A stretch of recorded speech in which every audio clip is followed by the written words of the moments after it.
আসসালামু আলাইকুম। আয়েশা সিদ্দিক কিচেন থেকে চলে আসলাম কিছু মজার রান্নার রেসিপি নিয়ে।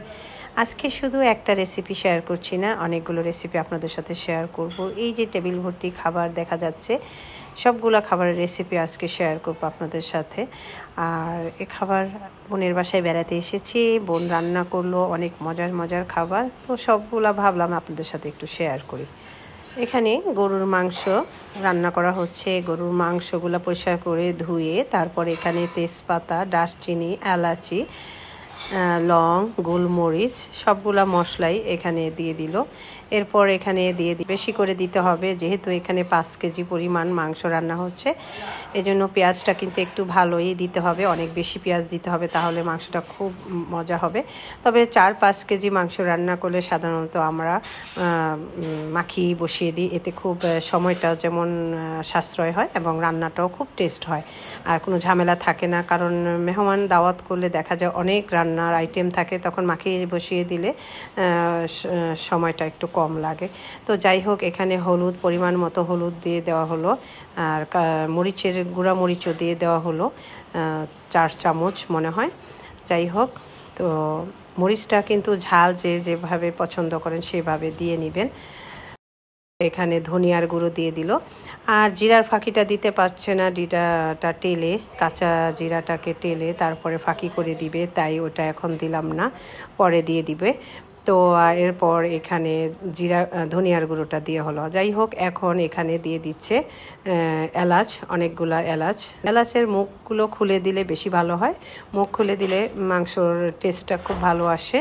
এখানে কিছু এলাচি কিন্তু আবার থেতো করে দেওয়া হলো। তারপর দিয়ে দিল তেলটা কিন্তু পরিমাণে একটু বেশি দিয়েছে, কারণ মাংসের থেকে কোনো চর্বি রাখেনি, সব কেটে ফেলে দিয়েছে। এরপর দিয়ে দিচ্ছে লবণ পরিমাণ মতো। এবার আদা রসুনের পেস্ট দেওয়া হবে। আদা রসুনের পেস্টটা 5 কেজি পরিমাণ মাংস অনুযায়ী দিতে হবে। এখানে টেবিল স্পুন দিয়ে মেপে দিচ্ছে, 2 টেবিল স্পুন 3 টেবিল স্পুন রসুনের পেস্ট দেওয়া হলো, এবং আদা পেস্ট 6 টেবিল স্পুন মনে হয় দিবে। যাই হোক, আদা পেস্টটা কিন্তু মাংসে একটু বেশি পরিমাণেই দিতে হয়, তাহলে মাংসের টেস্টটা ভালো আসে। এরপর এটাকে খুব ভালোভাবে মাখিয়ে নিতে হবে। এবার পরিমাণ মতো ভাজা টালা জিরার ফাঁকি দিয়ে দিয়েছে। আর এদিকে রূপচাঁদা মাছ কেটে নিয়েছে হেনা, তো মাছগুলোকে এখন মশলা মাখিয়ে নিচ্ছে। শুরুতেই দেখলাম রূপচাঁদা মাছের মধ্যে আদা বাটা, রসুন বাটা এবং লবণ দিয়ে কিছুক্ষণ মাখিয়ে রাখলো। শুরুতে 10 মিনিট মাখিয়ে রেখেছে, দেখুন কি সুন্দর করে। এরপর এটার মধ্যে হলুদের গুঁড়ো, মরিচের গুঁড়ো, ধনিয়ার গুঁড়ো দিয়ে মাখিয়ে তারপর এগুলোকে একটা পাত্রে ঢেকে রেখে দিচ্ছে। মশলাটা ম্যারিনেট হলে মাছ ভাজাটাও খুব টেস্ট হয়। আর এদিকে ঢাকনা তুলে দেখলাম গরুর মাংসটা অনেকটা হয়ে এসেছে, খুব সুন্দর হয়েছে। আর এদিকে আমার বোন মুরগির মাংস রান্না করছে, আর এই দিকে হেনা মশলা মাখিয়ে এবার একটা পাতিলে সুন্দর করে ঢেকে মাছগুলো রেখে দিল। আজ যেহেতু সরিষা ইলিশ রান্না হবে, তাই হেনা বসে গেল ইলিশ মাছ কাটতে। ইলিশ মাছটা কিন্তু বেশ বড় ছিল, খেতে অবশ্যই ভারী মজা হবে, কারণ এটা পদ্মার ইলিশ। তো সরষে ইলিশটা আজকে আমি রান্না করব, ফুল রেসিপিটা আপনাদের সাথে শেয়ার করবো ইনশাল্লাহ। এরপর আর এদিকে আমার বোন মুরগি রান্না করছে, 3টা মুরগি। তো ওই 3টা দেশি মুরগি, তো এই জন্য পেঁয়াজটা কষানো হয়ে গিয়েছে। পেঁয়াজটা ভাজা হওয়ার পর এখানে আদা বাটা, রসুন বাটা দিয়েছে। আদা রসুনের পেস্টটাকে খুব ভালো করে কিন্তু ও কষিয়ে নিয়েছে। আমার বোনের হাতের মুরগির মাংস অসাধারণ মজা। তো দেখলাম সেটা হচ্ছে আদা রসুনের পেস্টটাকে খুব ভালোভাবে পেঁয়াজের সাথে কষিয়ে নিয়েছে।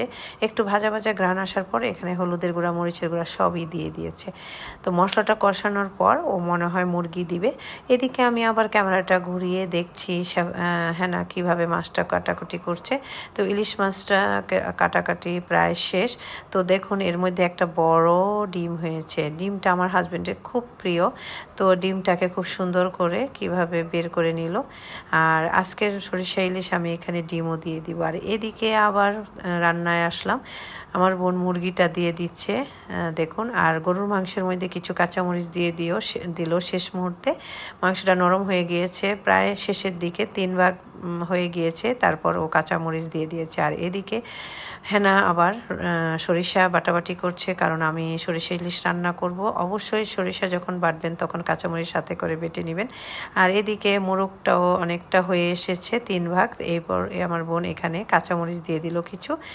তো দেওয়ার পর এটাকে নেড়ে তেড়ে দিচ্ছে, খুব সুন্দর ঘ্রাণ বের হয়েছে। মাংসটা খুবই মজা হবে, ওর হাতের চিকেন রান্নাটা খুবই অসাধারণ মজা হয়। আর এদিকে আমি রেডি হয়ে গেলাম, মাছ কাটাকাটি শেষ, সরিষা ইলিশ রান্না করব। ফ্রাই প্যানটা চুলায় বসিয়ে দিয়েছি।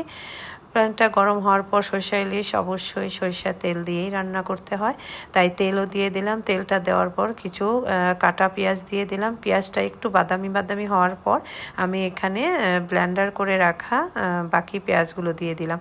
পেঁয়াজের পেস্টটা দিলে সরিষা ইলিশটা খুব ভালো টেস্ট আসে। তারপর পেঁয়াজটার কাঁচা গন্ধ চলে যাওয়ার পর এখানে রসুনের পেস্ট দিয়ে দিলাম 2 চা চামচ, আর আদা পেস্ট দিয়ে দিলাম 1/2 চা চামচ। এই সরিষা ইলিশ রান্না করতে কিন্তু খুব বেশি মশলা প্রয়োজন হয় না। এখানে খুবই সামান্য করে আদা বাটা রসুন বাটা দিয়ে দিয়েছি। এরপর এখানে সামান্য পরিমাণ হলুদের গুঁড়ো দিলাম। যেহেতু সরিষা বাটা পেস্ট দিয়েছি সেহেতু কালারটা কিন্তু একটু ইয়েলো আসবে, সেই জন্য খুব বেশি হলুদ দেওয়ার কোনো প্রয়োজন নেই। আর এখানে একটু ধনিয়া গুঁড়ো দিয়েছি, মরিচের গুঁড়ো দিয়েছি। এই আমার সরিষা ইলিশের মশলা সব দেওয়া হয়ে গেল। এখন মশলাটাকে খুব ভালোভাবে কষিয়ে নেব। আর এদিকে আমি একটু পানিও দিয়ে দিলাম, কারণ সরিষাটা দেওয়ার পর কিন্তু একটু লেগে দেওয়ার সম্ভাবনা থাকে। তো এখন আমি দিয়ে দিচ্ছি সরিষা পেস্ট। সরিষা বাটাটা একদম মিহি করে নিতে হবে, কিন্তু বাটাটা মিহি হলে সরিষা ইলিশ খুব টেস্ট হয়। তারপর সরিষা এটার মধ্যে আমি পানি দিয়ে দিলাম, একটু গরম পানি। গরম পানি দেওয়ার পর একটু কাঁচামরিচও ফালি করে দিয়েছি। দেওয়ার পর মশলাটা কষানো হয়ে গেছে। সব কিছু হওয়ার পর খুব বেশি সময় কিন্তু লাগেনি, আমি সবগুলো মাছের পিস সুন্দর করে বিছিয়ে দিলাম। এর মধ্যে একটা ডিমও দিয়ে দিয়েছি। তারপর অনেকটা হাফ ডান যখন, তখন আমি এখানে কিছু আস্ত কাঁচামরিচ দিয়ে ঢেকে দিয়েছি। আর এদিকে দেখলাম মুরগির মাংসটাও হয়ে গিয়েছে। আর এদিকে আমার বোন সবজি রান্না করছে, খুব টেস্ট হয়েছে। আর এদিকে রূপচাঁদা মাছগুলোকে ভেজে নিচ্ছে। এখানে কিন্তু কাবাবও ভাজা হয়েছে, আমি কাবাবগুলো দেখাতে পারিনি, ভিডিও করা হয়নি। আর যাই হোক, সব কিছু শেষে এখন টেবিল সাজানো হচ্ছে। চাঁদনি টেবিলে সব কিছু সার্ভ করছে।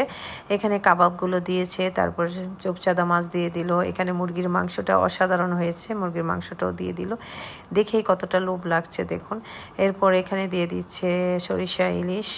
এরপর এখানে দিয়ে দিল গরুর মাংস। এরপর দিয়ে দিচ্ছে পোলাও।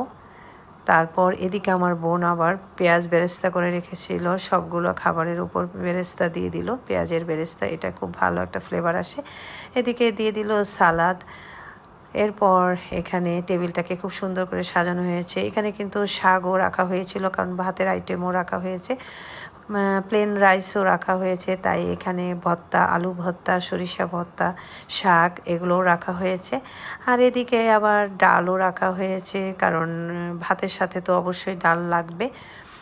এরপর এখানে খুব সুন্দর করে রাখা হয়েছে। আর চাঁদনিকে দিয়ে আসলে টেবিলটা আজকে গুছিয়ে নিচ্ছি, কারণ ওকে কাজ শেখাতে হবে।